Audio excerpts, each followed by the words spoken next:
Hello, everybody. Welcome back from the coffee break. We're going to get our next session started on sustainable procurement. Excellencies, ladies and gentlemen, welcome to the session on accountability in public finance, fast-tracking sustainable public procurement, part of the Stockholm Plus 50 edition of the United Nations Science Policy Business Forum on the Environment. I'm Tim Nixon, Senior Advisor to the Science Policy Business Forum and CEO of Signal Climate Analytics. To provide a bit of context for today's discussion, public procurement represents up to 25% of global GDP. Governments can therefore have an enormous influence on creating markets for sustainable infrastructure and services. And the sooner they adopt policies on sustainable procurement, the sooner such services will grow and mature. In doing so, governments can boost jobs, growth, and investment to create an economy that is more innovative, resource efficient, and socially inclusive. There is already quite a lot happening in this space. A global study conducted by EcoVadis revealed that 97% of 120 supply chain professionals are already placing a higher level of performance on sustainable procurement than beforehand. European countries and the United States have put in place regulations that encourage sustainability of a company's operations. Examples of such regs are the Dodd-Frank Act on Conflict Minerals and the UK Environmental Liability Directive. Governments have the ability to shift markets by setting sustainable procurement policies. But sustainable procurement faces a number of challenges. Among them, the perception that sustainable products or services are more expensive, a lack of policy leadership, and therefore the legislation, policy commitments, and goals and corresponding implementation expertise. In a kind of chicken and egg situation, a lack of sustainable products and services to purchase to begin with.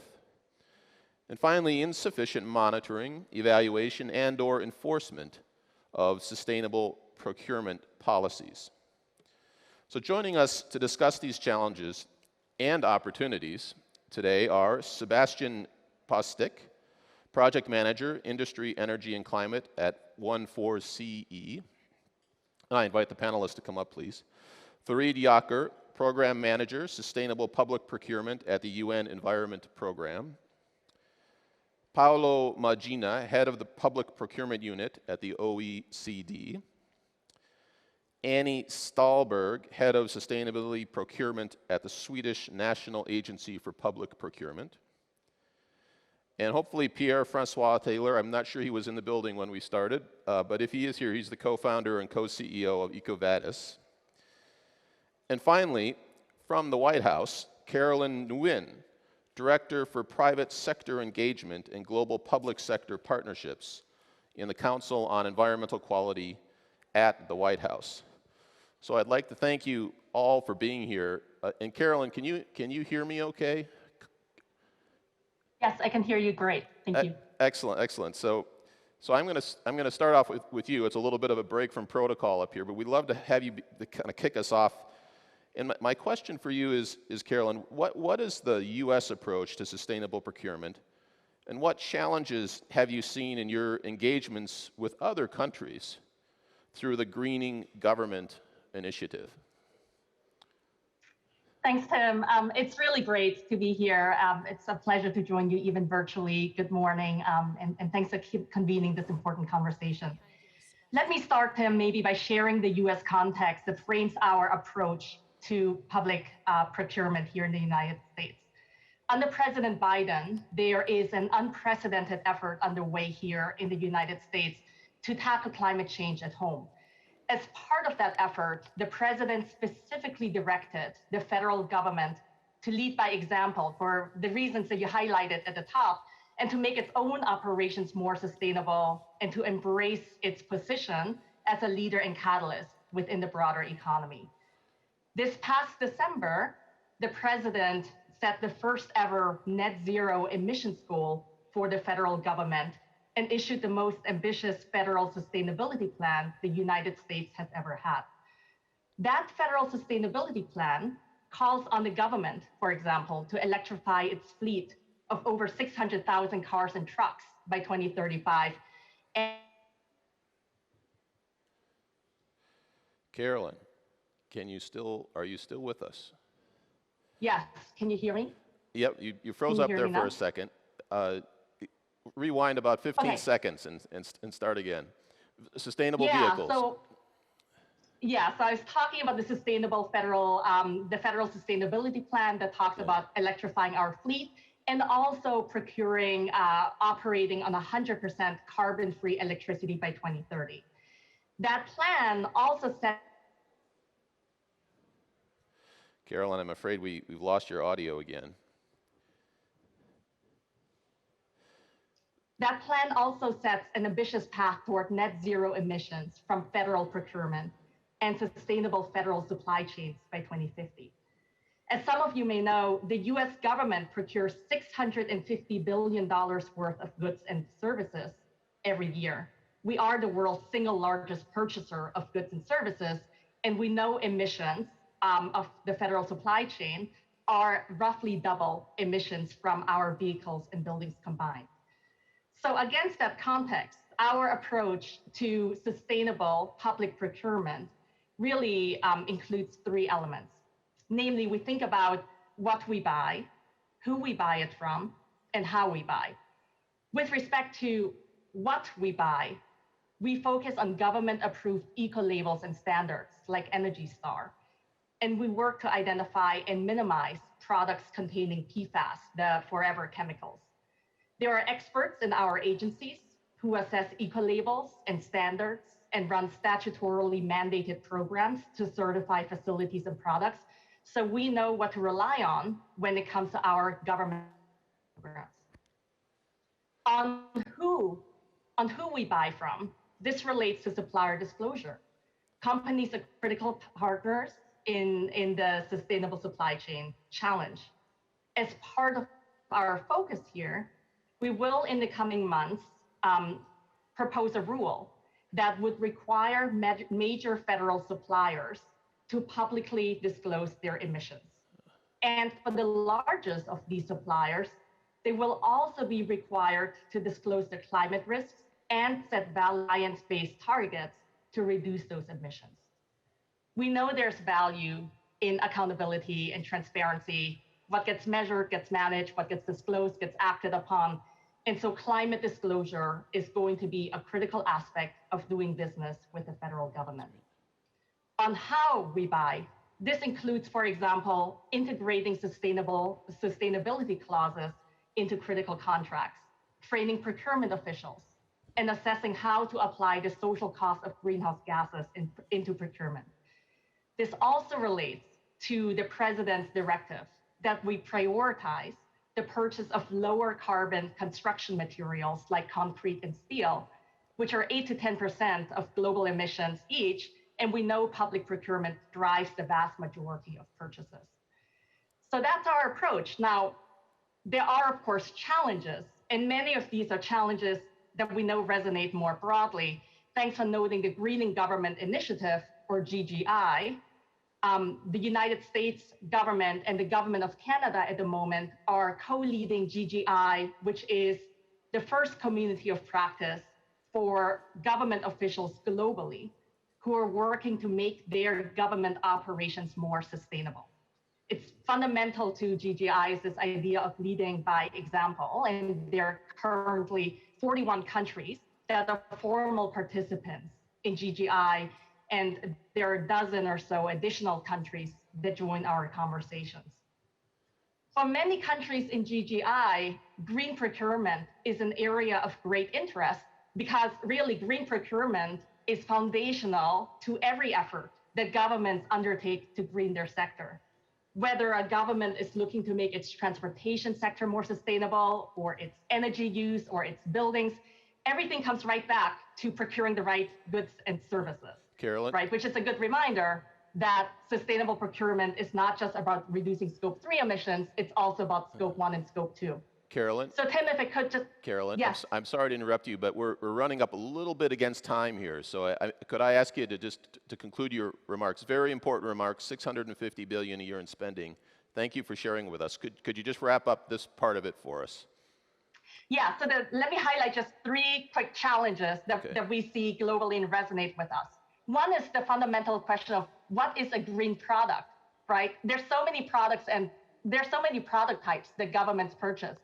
Our $650 billion goes from everything from milk to aerospace, tactical vehicles, vaccines. So it's not realistic, right, to have an eco label, a products level analysis for all of them. But answering it's important for our procurement officials. The second challenge I would highlight is that what is the right training or expertise or tools that are necessary to infuse into the ecosystem so that we come out with the right procurement decisions, right, in this space. And the third challenge, just very quickly, is around the existence or lack thereof of political championship, strong directives, and mandates in this space. So let me pause there and turn it back to you. Thank you so much, Caroline. It's a terrific way to kick us off here with a emerging global leader in sustainable procurement. I want to switch now to Sebastian Postic, Project Manager for Industry, Energy, and Climate at I4C, I think right behind me here. Sebastian, you have great experience providing objective analysis of public spending at I4CE. You link that to government's performance against environmental targets, especially climate and the Paris Agreement. How much of an influence can sustainable public procurement be in the pursuit of global sustainability? And what are some of the things that governments could be doing better? Thanks, Tom. And I'm glad Caroline ended just here because I think I'll pick up the baton just where she left it, talking about political championship and directives.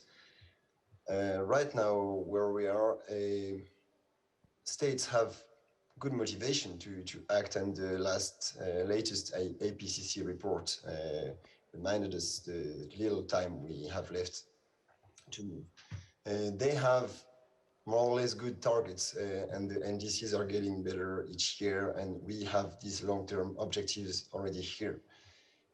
We see some reporting tools emerge, and I can go a bit deeper on that a bit later, reporting on state budget spending, reporting also on labels, as Caroline was mentioning. So both on the private and public side, tools emerge. What we don't have, or where we are stuck halfway probably, is a strategy, and a strategy for also a financing strategy and a public trajectory for how much money the public will put within the low carbon transition.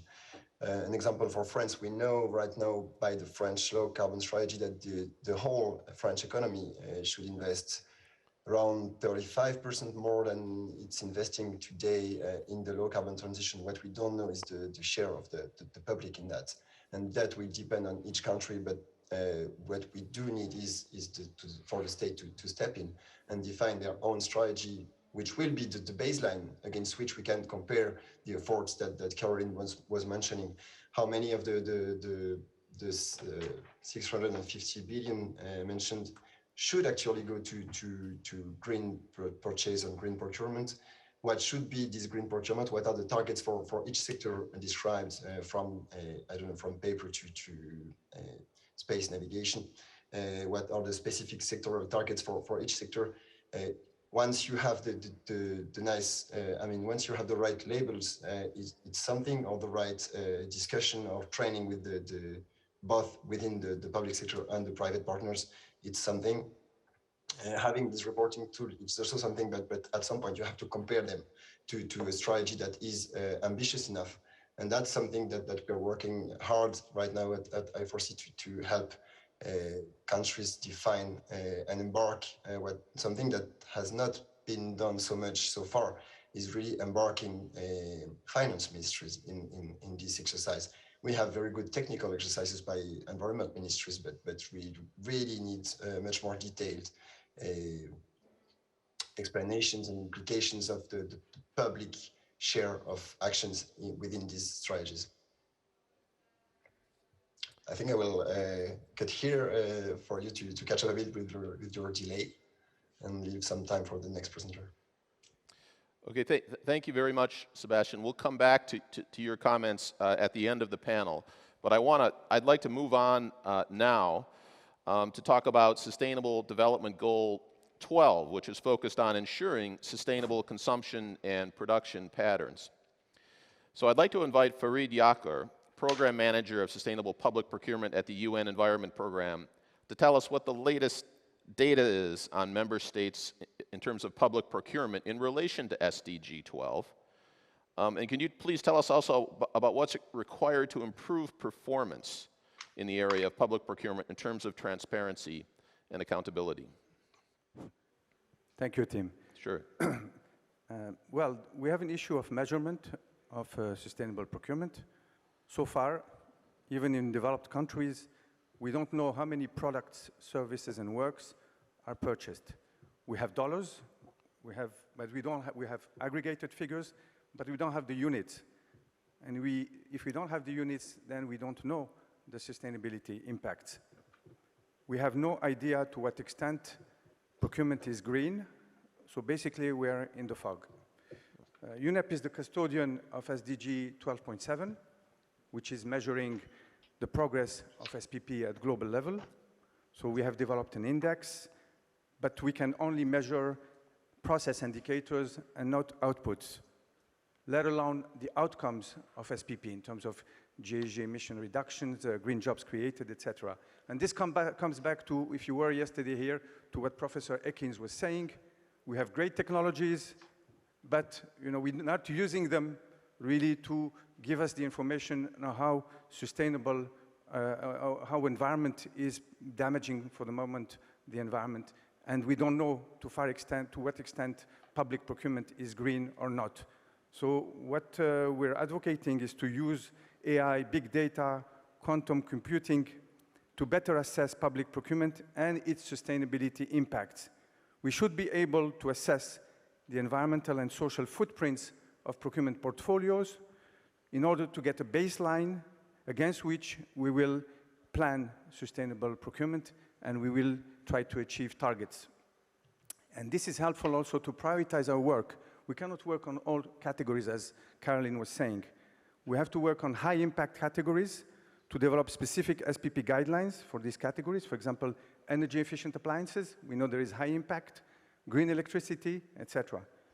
So UNDP and UNEP have developed a tool which measures the risk exposure of procurement portfolios based on sustainability risks of these categories and on the volumes of procurement. We need, however, the support of digital technologies to fine-tune the ratings. We need also to automate due diligence processes, to overcome resource limitations. Using bots and machine reading, it is possible to review media, social media, for indications of perpetrators of environmental or social violations in almost real time. And to come back to the question of prices, we need to bring down the prices of green options and alternative options. Green fiscal support to greener alternatives have to be provided. We have to remove harmful subsidies. Rana was telling us yesterday how enormous these subsidies are. And we have to send strong and consistent demand signals to the market. This means we have to pool private and public procurement and harmonize the purchasing criteria, for example, through eco-labels, as was said earlier, with the objective of achieving the SDGs. This will in turn lead to higher investments, supply increase, and price reduction, and we have seen that, for example, for paper, for medical gloves, etc., prices come down when we have higher volumes. And finally, I will conclude. We have to bring together institutional purchasers, private, public, because they are uniquely positioned to demand transparency into the upstream and downstream impacts of goods and services, and they are capable of incorporating sustainability criteria into purchasing decisions and send consistent signals to the market at a scale that can be transformative. And last two items are the right legal frameworks, mandatory procurement, value for money in developing countries, allow life cycle costing to factor in negative externalities like GHG emissions, support procurers to capacity building information, and digitalize e-procurement platforms that are much more conducive to SPP and they help monitor SPP. So the focus should be on developing effective implementation versus advocating SPP. Thank you very much. Thank you very much, Fareed. I think you may have planted a seed here for a session on big data and procurement. So thank you. I tried to ask a question, but we didn't have to. Thank you for that. It's very interesting. So I want to switch over now to Paolo Magina, head of the Public Procurement Unit at OECD. Paolo, what from your experience and how would you rate the level of accountability in public procurement across nations? And what are some of the ways that accountability can be increased and increased rapidly? Tim, we saw throughout the pandemic many governments put additional efforts to demonstrate how the spending was going. All OECD countries are using procurement in a strategic way. We have seen that for many years now. We are supporting the countries in achieving these goals. But coming to measurement, I would like to come back to what Farid said. It's not just about the goal 12.7. As you know, procurement is probably responsible for achieving 82% of SDGs. There is a study coming from the Nordic Council last year that demonstrates that procurement is tightly connected with 82% of SDGs. So we have a role to play. You also said that, as we know, procurement is 12% of GDP in OECD countries. So it's the single most important activity that the government can conduct that impacts the economy, that impacts the consumption and production patterns. So we do have a role, and I believe most of our countries at the OECD area at least recognize this role and this importance, and they are coming up with new measurement frameworks. And I would like to come to this sentence that we always use, that we don't know what we don't measure. And I was talking to Canada the other day, and they came up with a different perspective. They said, what we choose to measure is a statement of what we value. We cannot continue saying that we are so keen into sustainability and we are unable to measure the impact of the sustainable decisions we are making and the procurement strategies that we are choosing. So it's very important that we are able to produce indicator frameworks that are relevant, that we can include them in the e-procurement systems that most countries have developed, and that we are able to measure the impact of these strategies in terms of concrete indicators, carbon reduction, other indicators that are relevant for sustainability, not just on the green dimension, but also on the social. So from our side, we are coming up with this indicator framework that we will present to countries later this year, that will allow them to choose which indicators are relevant for their own purpose and policy nature. But on top of that, we need to come up with this coordination and comprehensive analysis. And I'm glad to have Caroline on this panel, because we are coordinating with the governments of the US and Canada and other OECD countries to come up with, the tools are there, you know, the tools exist. We don't need more regulations, we don't need more legal frameworks, we just need more implementation. Thank you. Thanks very much, Paolo. I like that we measure what we value. That's a good one. So I'd like to switch now to a national and local take on the issue. And Annie Stahlberg is head of sustainability procurement at the Swedish National Agency for Public Procurement. Annie, how long has Sweden had a policy on sustainable procurement, and what has the experience been? And maybe to add to that, what have been the successes and challenges, and could you have any advice for other countries moving into this space more initially? Yes, and I think Sweden have been working with this for a very long time. We had our first action plan in 2007, and already in the 90s or in 2001, we had started a national support on green public procurement. So we have been having support for a very long time. We also had a new action plan on public procurement, 2016, with 7 policy objectives for healthy businesses. And we continued with a new procurement law, 2017, and mandatory laws on labor condition. And now we're moving forward with a new proposed law on how to make it mandatory to take environmental conditions into account when procuring. So we have had a long history of actions and have been working within this field for a long time. The success is, of course, that it's essential to have an action plan. It's really important to point out the direction, and important in order to reach the politicians, and if you reach the politicians, you can have it a strategic manner throughout the organization.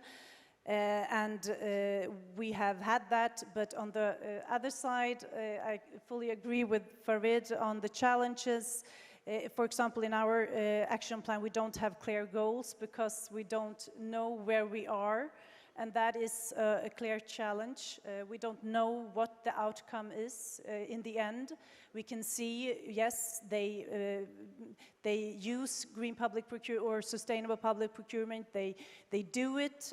We can ask them, but we don't know the output, and that is really something that we are trying to move forward towards. But it's really important. It's really complicated, and this has been discussed within the EU as long as I've been involved in the last 15 years, for sure. So it is a challenge. In Sweden, we also have some challenges connected to a decentralized public procurement. Our different regions and different parts of Sweden make their own decisions, and that could be a challenge for the state to decide. So, but on the other hand, the success in Sweden has come from that we have had this national support function for a very long time, for many years, and that we have been able to support, have support focused on what our customers actually want. We also, it's important to support in the whole procurement process. The greatest leaps are possible to make in the earlier stages, and that's really important to have support, to give support to the procurers, or to the organizations, I should say, in order to build the organization so they can handle sustainable public procurement. And it's also very important with broad stakeholder involvement in order to reach out and have this connection with the suppliers, of course.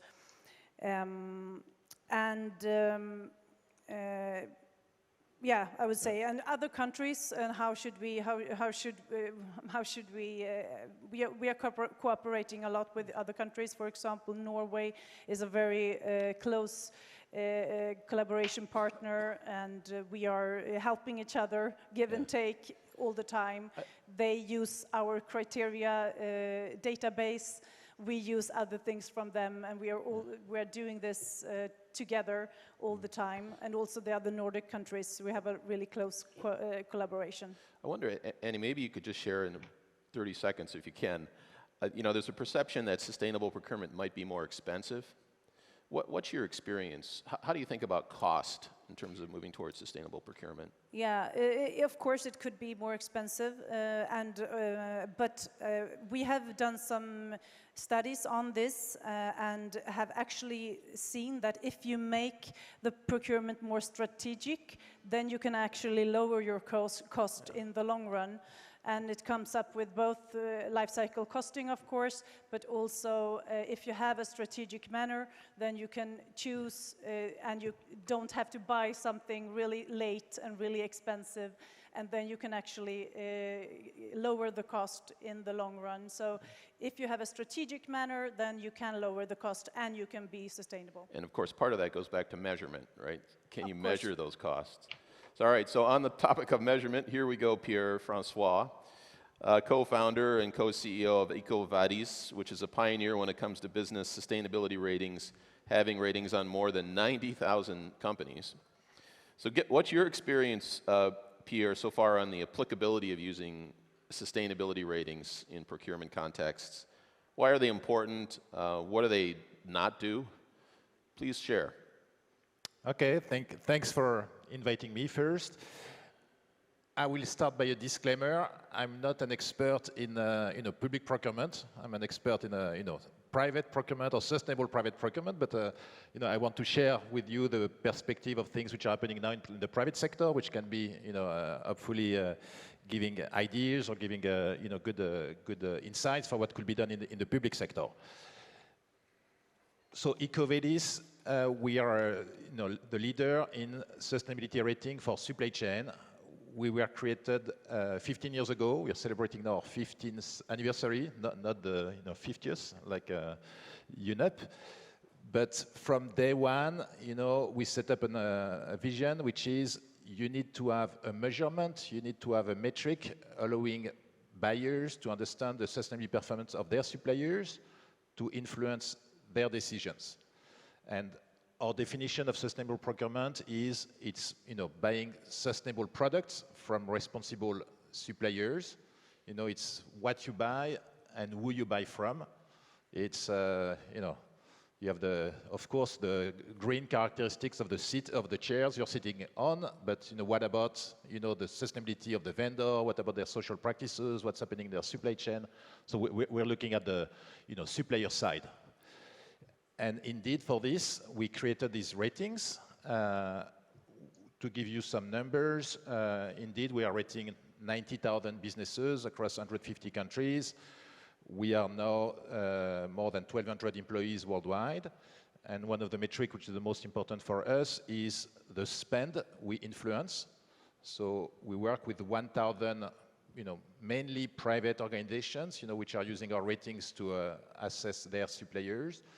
And those 1,000 organizations, they represent roughly 3,000 billions of annual spend, $3 trillion, and we influence roughly half of that. So it's equivalent to the GDP of a large country. And indeed, we've seen providing ratings on suppliers in a way which can be highly standardized, applicable throughout all spend categories, applicable throughout all countries. It's providing a scalable way for buyers to decide which suppliers they want to work with. One thing we've seen in the private sector is a huge acceleration in the past 2 or 3 years. And I don't know if we see the same acceleration in sustainable public procurement, but for the private sector, it's been quite slow for the first 10 years. And indeed, there was a real uptick 2 or 3 years ago. EcoVadis today, we are growing more than 50% year over year, so it's an indication of the adoption. And I think Farid was talking about the need to have metrics and measuring sustainable procurement performance, not only from an output or not only from process perspective, but from an output perspective. So on the vendor side, on the supplier side, indeed, we can have an output measurement, which is, if you work with 1,000 buyers, 1,000 suppliers, what percentage of your suppliers have high sustainability credentials? What percentage of your suppliers have committed to decarbonize their operations within X years? So we can really measure the performance of suppliers. Measuring performance of products, that's a different topic. That's more complicated, as you know. But on who you buy from, if you want to measure the performance of a public procurement organization in terms of the performance of their portfolio, indeed you have tools now, and using AI and big data, which we can do it in a scalable way. Maybe one comment on regulations. You are saying we don't need more regulations. You have a complete framework already. I agree with that, maybe with the exception of the public procurement code and what we've been told by public procurement buyers we've been working with. You have a constraint in the EU Public Procurement Code on the fact that you can only take into account CSR elements which are linked to the product you buy, not to the performance of the vendor. And that's different in the private sector. In the private sector, they are also taking into account the performance of the vendor, not only the performance of the product, which create this cascade effect. And I think this could be applicable to public procurement in some way. Thanks very much, Pierre-François. We have just a couple minutes left, but before maybe going out to the floor for questions, I'd like to give the panelists, and Carolyn, you've heard all of the panelists speak now, so I'd like to give everybody a chance to comment, if you'd like to, on what your panelists have said. Carolyn, did you want to have anything additional to add based on what you've heard from the panelists? I agree with, and it's interesting to hear the diversity of perspectives here and agree largely with what's been said. I wanted to touch in particular and follow up on the political mandate piece, the regulatory mandate and the ecosystem piece in particular. We've talked a little bit about the importance, right, of having clear mandates here. And one observation here from my perspective within GGI and the US government is that there's real value, right, in having, when governments really embrace their role of being a catalyst in the broader economy. Because when governments embrace that they are a sector within the economy that also needs to reach net zero, that in a way presents a tangible, right, and measurable also kind of target that underpins or frames the rest of the effort. We talked earlier about how you can't get to net zero in the public sector without sustainable procurement, how it affects scope 1, scope 2, and scope 3. And so one thought is, if more governments are also being explicit of their role as a sector and part of the NDC of reaching net zero themselves, then that creates maybe a foundation and mandate, right, for broader momentum on procurements as well. Thanks very much, Carolyn. Any other quick burning comments from the panelists? No, just to give you the results of the first data collection exercise for 12.7. We conducted that last year. We have 40 countries participating, one of them being Sweden, representing 72% of global GDP, which is $11 trillion. We have 33 countries complying. Most of them come from Europe, but we have good participation from Asia, and of course we have Canada, US, and a good number of countries in Latin America. Problem in Africa where we need to have more participation, more green public procurement. Next data collection exercise is this year. We have much more participation in terms of number of countries that are ready to participate. We have about 80 countries, so we're hopeful that in the end we'll have maybe 60 countries participating. So we can feel there's a strong movement within governments to support sustainable procurement. Thank you. Thanks very much, Fareed. Anybody else? Axel, do we have time for a question or two? Or? Great. Anybody from the floor, would you like to ask a question? Yes, back in the middle there, please.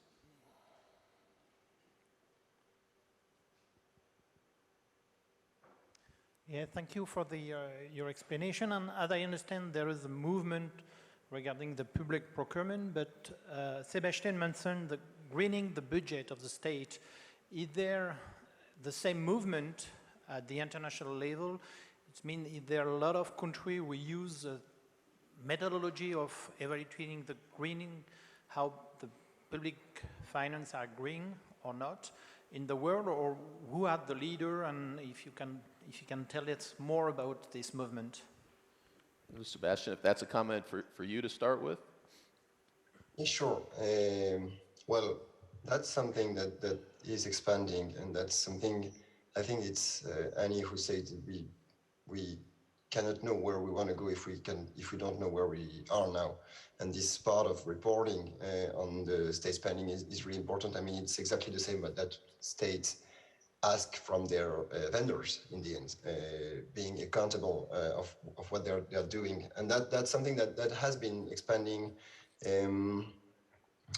I think Fareed mentioned, or Paulo, I don't remember, the post-COVID recovery plans. That's something that has been really a strong demand post-COVID. So many countries adopted reporting schemes for their budget and assessing how green their budget is after the COVID. One thing that's still missing is that in many cases we know how much money is spent toward green goals. In some cases, we know how much money is spent with green impacts and also with harmful impacts. What we usually don't know in this kind of exercises is how efficient is this spending and how far it is. What's the gap between the spending and the strategy? And that's come back to the point I had before.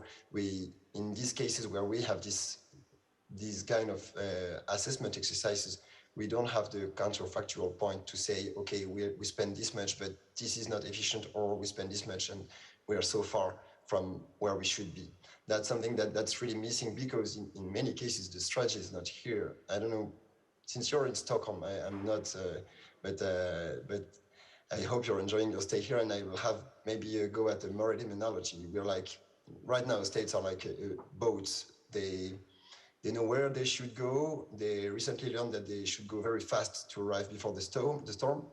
We have these kind of exercises that are like GPS points.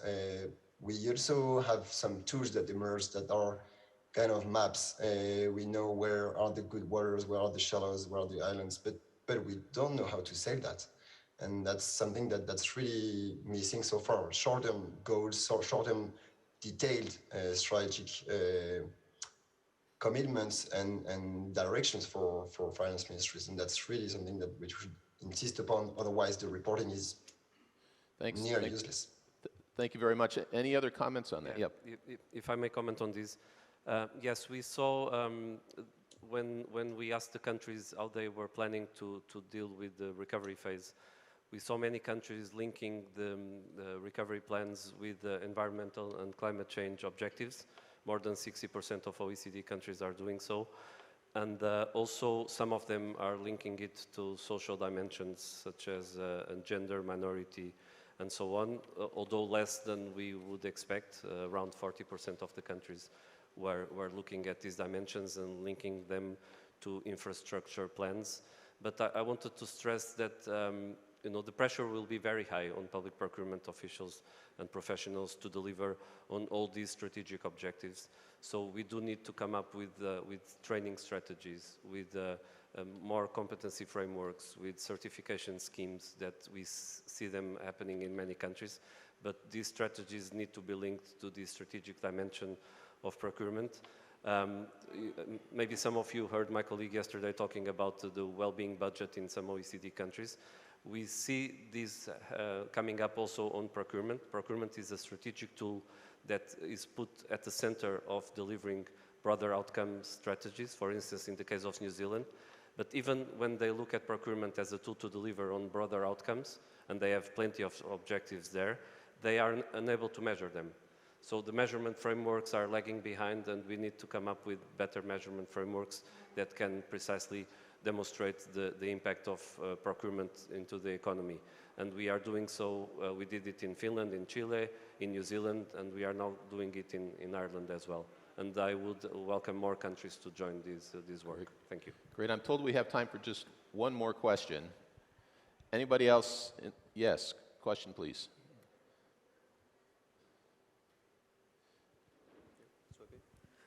Thank you. My name is Kaisar Nawab. I'm representing Islamic Republic of Pakistan and also the youth of Pakistan as well.